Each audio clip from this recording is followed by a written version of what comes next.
Yanagi is currently considered to be the hardest character to play, according to a multitude of us content creators, but there are still plenty of you both confused and contesting that fact, statement, point, opinion, the thing. So let me not only elaborate on why she is one of the hardest characters to play, but also teach you how to play her in a variety of the game's situations. This video is meant to go hand in hand with my Yanagi starter guide already released for you to watch. Today I'll be covering Yanagi's game plan per game mode, how to properly execute her team combos and rotations, and the why, how, or when behind it all. Oh, and if improving at the game doesn't matter to you because Zenless doesn't force you to do it, that's cool too, to each in their own. It's honestly not that big of a deal.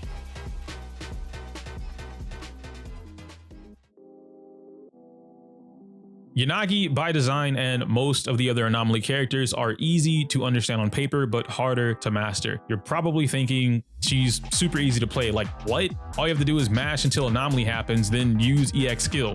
How is that hard? While this much is true, by only doing this, you are losing out on a massive amount of damage. Yanagi's entire kit is revolved around disorder, but you, as the player, need to shift your game plan around manipulating her polarity disorder specifically, then capitalizing on the team's disorder without missing a beat. No matter if you're running a burst Yanagi or main DPS Yanagi, this rule does not change. However, how you execute this rule does change. From a burst perspective, Yanagi's goal is to only touch the field after an anomaly is triggered and when she can manually trigger shock. This will give you two disorders at the same time, causing big dick damage since her polarity does not share the same cooldown as the team's disorder, or even have a cooldown at all. Now, from a main DPS perspective, the rule is still the same, but now your focus is flipped. Yanagi still wants to abuse polarity disorder as often as possible, but you'll need to find opportune times to bring out Burnice, or whatever other anomaly agent you're using to help you. You can't just leave her in the back until she runs out of fuel because you're leaving too much damage on the board from no polarity disorders. Caesar or Seth, whichever pseudo stunner you choose to use, also needs to have some decent fill time for varying reasons.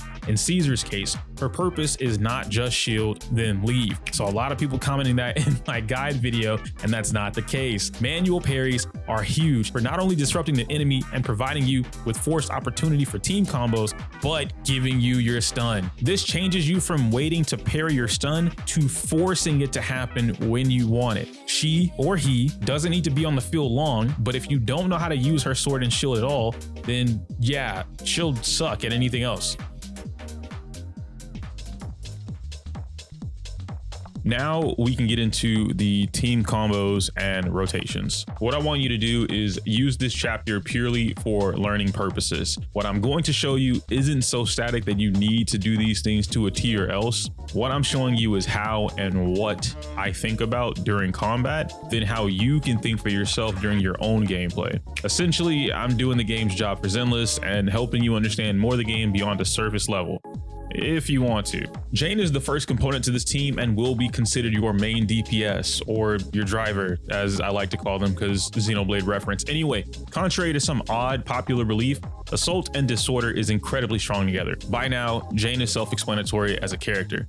Assaults build days as well as doing damage. It's important for constant disorders, and thanks to Jane's ability to pop 2 to 4 assaults per combo, you can now open your team rotation options.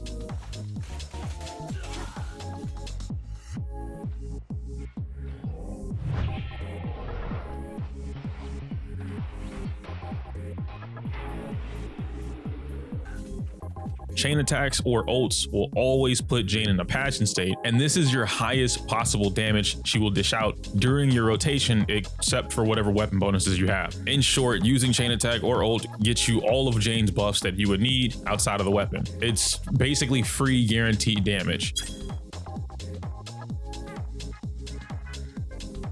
After that is Seth, the literal glue to your team. Yes, Caesar can be used here, but for now, I really want to speak on Seth since he's incredibly underrated right now. A lot of you still don't understand this character fully, and most of you kind of just don't care and have shrugged him off as like this bottom tier character when it's the complete opposite. This cat brings everything to the table a primary stunner does and what you'd want from a support slot like Lucy or Rena. You have strong days, quick assist, anomaly boost, interrupt mechanics, and then some. The best part is all of this is done with as little field time as possible while reaping all of the rewards. Most of that is done through animation cancels or nearly frame perfect inputs, but it's not hard, I promise. It just takes practice and to literally stop mashing. Now right here is one of, if not the most pivotal moment in Seth's assistance to the team, his parry.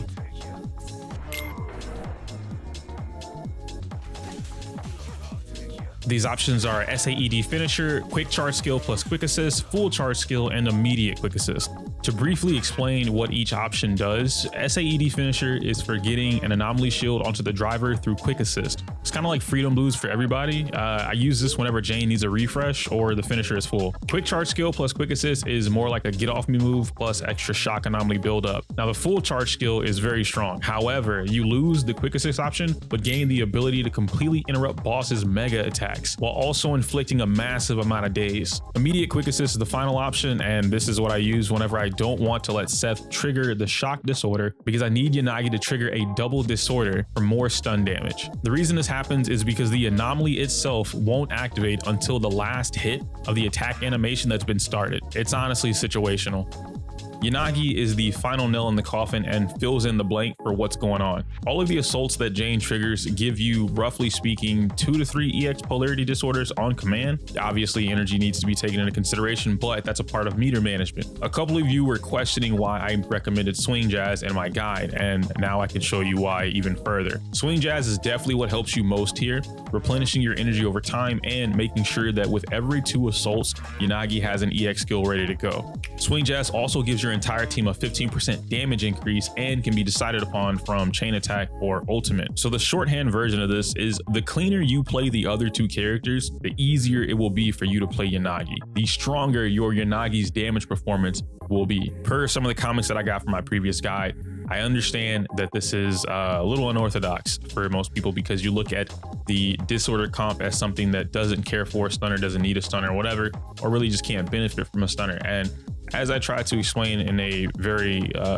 not normal way, that's not the case in the game. The game doesn't work that way. Now, I do understand the game doesn't force you to learn this stuff. And unfortunately, you don't really have to do it. However, I have Jane. She's my favorite character, or one of. I have Yanagi. She's one of my favorite characters. And I have Seth / Caesar, who are both really cool, and I like them because Monster Hunter. I'm going to make them work, and this is how they work at the most optimal level as of right now, until someone else figures out some new stuff. So let me run you through an analysis of some gameplay, and then I'll be able to break that down even further on how I think and why I do what I do.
So as you can see, these team combos and rotations can be universal but have different uses that make them stronger or weaker than other situations. For instance, that burst Yanagi combo I showed you, that excels at single target fights because it's much easier to manipulate both kinds of disorders consistently and focus harder on the few stun opportunities at hand. Not only that, but because of how much decibel disorder builds, if you keep abusing them with every opportunity, you end up finding yourself getting 2 bursts per stun. Through this method, single target enemies just die after the first stun anyway, so it's fine. Then something like the disorder comp, you know, the one that everyone is telling you Burnice is needed for, that obliterates duo boss fights if you play it well. Ideally, you prioritize grouping the small, faster enemy with one of your characters and apply as much anomaly as you can fast. Then wham! Double disorder plus polarity back to back. You'll also be making use of the double tap parry, allowing you to use a quick assist and parry at the same time in multiple scenarios, depending on your team being built.